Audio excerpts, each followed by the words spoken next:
Welcome to The Explainer. I am so incredibly excited for today's journey.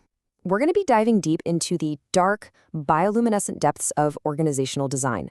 And we're really going to fundamentally challenge how we think about structure, governance, and honestly, how humans coordinate at scale. So, if you've ever felt like modern, decentralized organizations, despite having all this brilliant code, are still kind of incredibly fragile, well, you're in exactly the right place.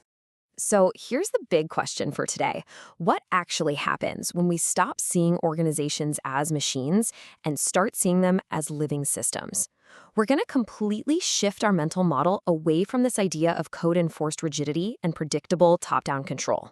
Okay, let's dive into our map of the territory for today. First, we've got the mechanistic illusion, then the ecological awakening, third, the autopoietic engine, and finally, DAOs as living networks. All right, part 1. The mechanistic illusion, why rigid machines shatter. You know, most contemporary organizations, and yeah, that definitely includes a lot of DAOs, are still built on these old industrial age assumptions. There's a really stark contrast when we compare the two models. On one side, we have the mechanistic status quo. It totally prioritizes extraction and top-down control. It's basically a rigid anthropocentric cube optimizing for brittle efficiency. And you know what happens to rigid things? They crack and shatter.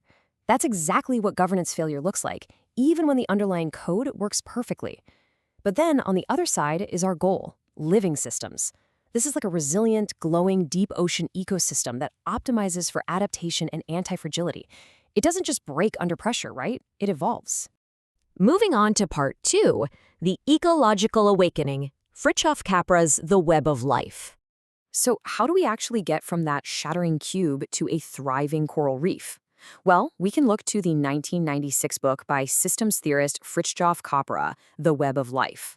Capra's central thesis basically argues that modern science is undergoing this massive fundamental shift. I mean, for centuries, we relied on reductionist science, right? Breaking systems down into isolated mechanical parts just to extract maximum efficiency. But Capra shows that we are actively moving toward a systemic worldview. This really means understanding life as a continuously regenerating interdependent network. It's all about interconnected relationships, nonlinear dynamics, and ecological self-organization. It's like you can't understand the forest just by chopping down a single tree and counting its rings. You literally have to look at the whole network. Which brings us to part 3, the autopoietic engine, Humberto Maturana and Francisco Varela's The Tree of Knowledge. Now we are at the intellectual core of our journey today, relying on an absolute masterpiece by biologists Humberto Maturana and Francisco Varela. And the completely crucial point here is this one concept, autopoiesis. Literally translated, it means self-production. Maturana and Varela decided to define living systems not by what they're made of, but by what they actually do. So, a living system is a self-referential unity that continuously reproduces its own components and boundaries to maintain its identity. Just think of a single living cell. It's constantly metabolizing energy, repairing itself, and rebuilding its own luminous protective membrane just to stay alive. The organism remains itself, even though the physical material inside it is constantly changing out. And this brilliantly illustrates the huge philosophical leap Maturana and Varela are making. Knowing is a living process, inseparable from life itself. That means cognition isn't just a brain sitting in a jar, passively observing the world around it. No way.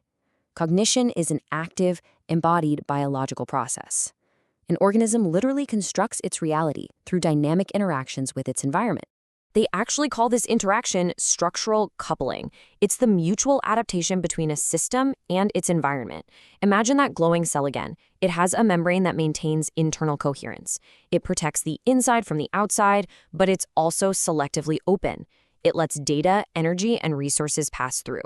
It adapts to its surroundings without losing its core identity. Because think about it. If a system is completely closed off, it dies of stagnation. But if it's completely open, it just dissolves into the noise.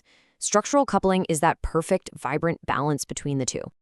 Okay, part 4, DAOs as living networks, synthesizing biology and technology. So how do we synthesize these deep biological truths with blockchain technology?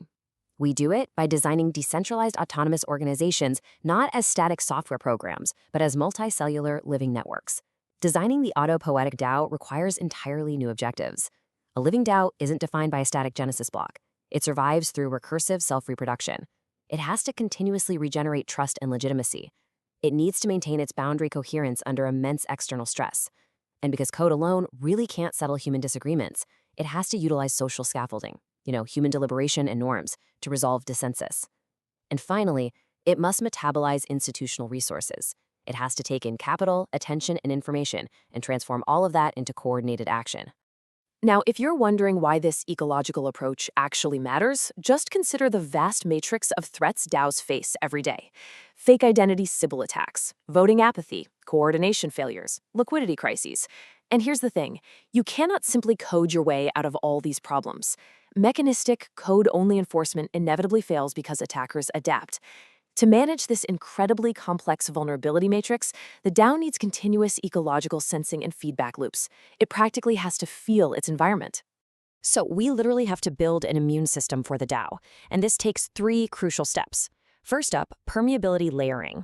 You have to categorize external couplings by risk and speed. That means separating high-risk, fast data feeds like price oracles from slow, low-risk social reputation.